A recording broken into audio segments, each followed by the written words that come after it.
avant de rentrer dans le sujet, vous savez, je vous ai promis le petit conseil à ceux qui préfèrent faire confiance à d'autres pour saisir et mettre en avant les qualités sonores de leur musique. Pourquoi pas? C'est vrai que vous apprendrez peut-être des fois à être déçu, mais des fois ça fonctionne bien aussi, hein, si on choisit bien les personnes, si on sait le faire.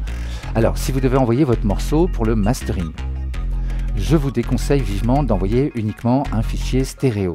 Voilà, pour deux raisons. En fait, la première raison, c'est que ça va vous permettre, ça va surtout permettre à la personne qui fera le mastering de récupérer les erreurs qu'il y a dans le mix. Plus le nombre de pistes exportées est grand, plus la possibilité de récupérer des erreurs est grande aussi. La deuxième raison, c'est que la plupart des personnes sérieuses qui bossent le mastering vont vous demander de séparer des éléments que vous allez leur envoyer, donc à part 2, 3 stéréos, etc. Vous pouvez donc vous dire que si on vous demande uniquement une stéréo, c'est que le travail sur votre musique ne sera peut-être pas aussi poussé. C'est un domaine où il est très facile de travailler à la chaîne avec des plugins réglés ou pré-réglés même qu'on a juste à ajuster un petit peu et on peut se faire comme ça plein d'argent, voire on fait bosser des algorithmes encore mieux ou des plugins qui fonctionnent tout seuls et voilà. Et en plus si c'est pas trop cher, il y a peu de chances que vous alliez jusqu'au procès pour un morceau qui est mal masterisé et qui vous a coûté je sais pas 50 €, 30 €, bon voilà. Donc méfiez-vous de ça.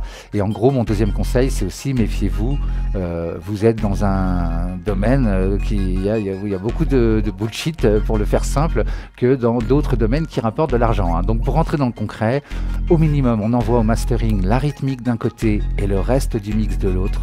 Ça va permettre vraiment de travailler la dynamique du morceau et d'être sûr que la rythmique reste percutante, que ça n'a pas été trop compressé. Et si ça a été trop compressé, on pourra facilement récupérer les choses, alors que si c'est tout mélangé, ça devient vraiment compliqué. Et bien sûr, si possible, on exporte séparément la rythmique, la basse, les voix, les instruments, voire même les pistes de retour. Comme ça, encore une fois, s'il y a trop de reverb, ça peut être réglé au mastering. On a la piste où il n'y a que la reverb, on la met un peu moins fort et le mastering est équilibré. Oula, attendez, j'ai un problème avec mon micro, j'entends bien, ça fait un... Pardon, désolé pour les scratchs. Bien sûr, on peut améliorer la dynamique. Si le morceau en manque, au mastering, on peut baisser certaines fréquences qui sont trop mises en avant, on peut enlever un peu de reverb, mais toutes ces opérations, quand elles sont faites après coup sur une seule stéréo, ça risque quand même de détruire ou au minimum de modifier le son du morceau tel qu'il était à l'origine, alors que faire ces manipulations quand on a les fichiers sources, ça se révèle souvent beaucoup plus efficace et surtout beaucoup plus facile et ça détruit moins le son.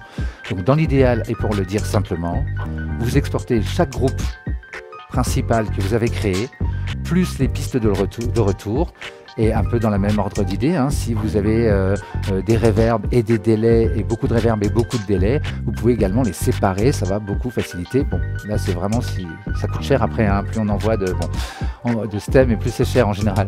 En faisant attention, hein, quand vous faites vos exports, de ne pas avoir mis d'effet sur la piste main, hein, d'accord, pas de compresseur, pas de limiteur, pas de pré-mastering ou je ne sais quoi sur la piste main, juste le mixage qui va avoir un volume global peut-être un peu plus bas, mais c'est pas grave. Bon, voilà.